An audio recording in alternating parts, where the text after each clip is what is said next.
Okay, we're going to start doing some stuff that's really interesting now with your derivatives, and it's called implicit differentiation.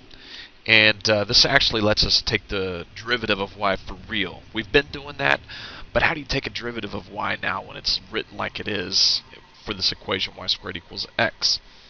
And it's just something we have to pay attention to now. So what do you do? Well, we treat this guy like we would on any derivative. If I told you that we had y equals 4x squared, and I said find dy dx, you would say, hey, that's easy. 4 times 2, subtract the 1, 8x. All right. Same thing here, except what we're going to do now is we're actually going to have to use the chain rule. And it's going to be kind of weird, but we're going to still take this 2 right here.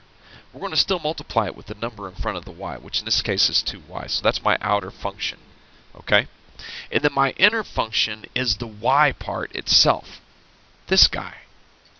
So instead of having y now, I'm going to multiply it with dy dx. Okay? The other side stays the same. The derivative of x is just 1. Okay? Now remember, we want to know what the derivative is. The derivative is dy dx. So we need the dy dx all by itself. And in order to do that, we're going to divide both sides by 2y. So, dy dx, that is not a y, is equal to 1 over 2y. It looks really weird, but follow the pattern, and if you follow the pattern, you'll catch it. Okay? Let's look at another one that would be similar to this. How about something along the lines of 4y cubed equals 3x squared. So if we're going to solve this guy out, think 4 times, let's do a u substitution like we've been doing. Let's let u equal y. Okay? And so what do I have? I've got 4u cubed equals 3x squared. Okay? So what's the derivative of this going to be? Well, 12u squared equals 6x. But I need this guy over here. I need to know what du dx is. Well, that's what? Dy dx. Okay, just the derivative of y.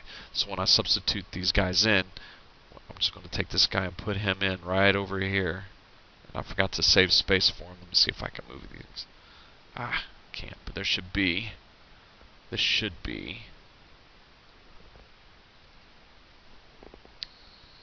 12u squared du dx.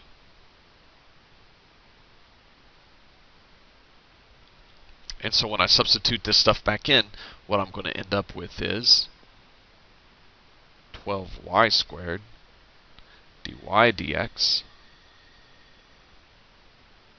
equals 6x. And in order to get this is not working out here with these y's. I want to get my dy dx all by itself, so what do? Divide both, divide both sides by 12y squared.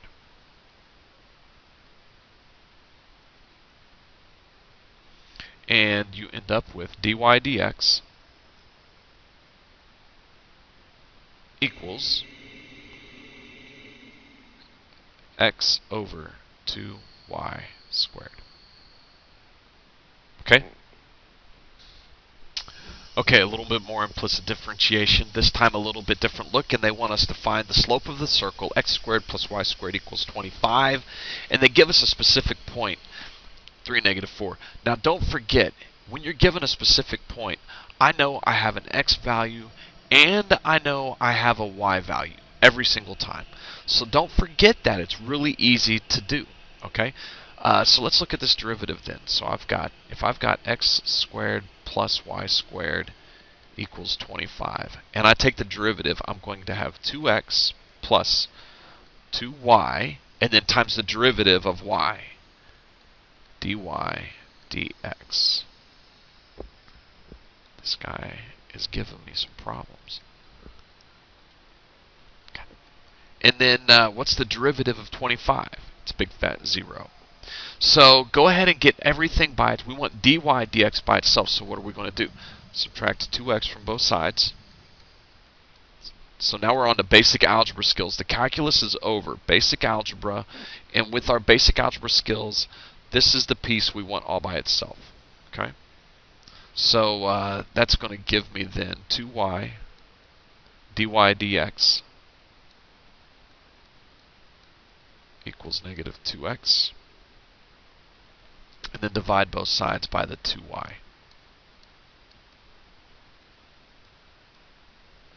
And you end up with dy dx equals negative x over y. Okay? This is okay. This is fine. And this is what our derivative is. And remember, when you find derivative, okay, when you find the derivative, you're finding the equation for slope, for instantaneous velocity, okay, for rate of change, you're finding all these things. Well, they want to know the slope at this point. Well, hey, x is 3, y is negative 4. So what do? You substitute those things in. So, negative x, okay, over y.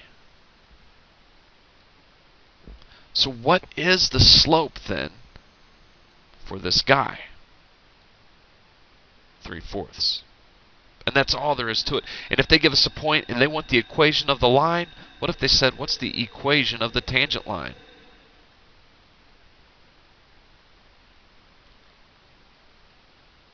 That's easy. We've got a point, we've got a slope, we follow our rule for y minus y1 equals m times x minus x1. So, y plus 4 equals the slope, 3/4, times x minus 3.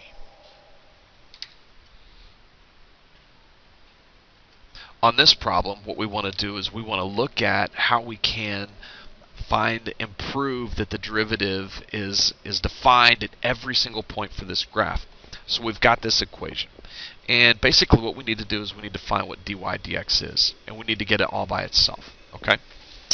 So take your 2y equals x squared plus sine y. And find your derivative. So the derivative of just y is dy dx. Just like always. Okay? 2x for this guy plus, now, the derivative of the outside, which in this case is the sine part. So what's the derivative of just the sine? The derivative of just the sine is cosine. So we're going to have cosine y times now the derivative of the inside, which is the y. Well, what's the derivative of y? Dy dx. And that is what we want to get all by itself. So the calculus is over. Now it's algebra. Okay? And looky here. I've got a dy dx term here and a dy dx term right here. I need both of those on the same side of the equation. So let's subtract this one from both sides.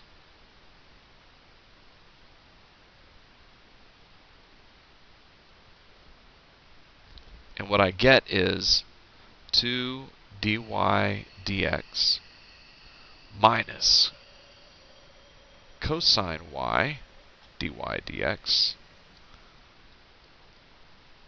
equals 2x.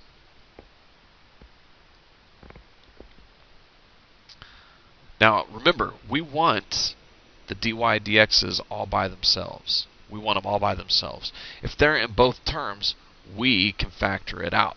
So pull a dy dx out into the front. and then multiply it with what you have left. So if I take this highlighted part away, I have a 2. And if I take the highlighted part away from behind the cosine, I have cosine y. Now, how do I get dy dx all by itself? Divide by 2 cosine y.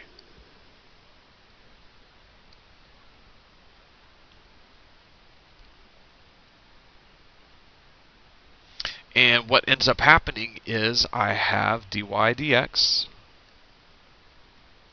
equals 2x over 2 minus cosine y.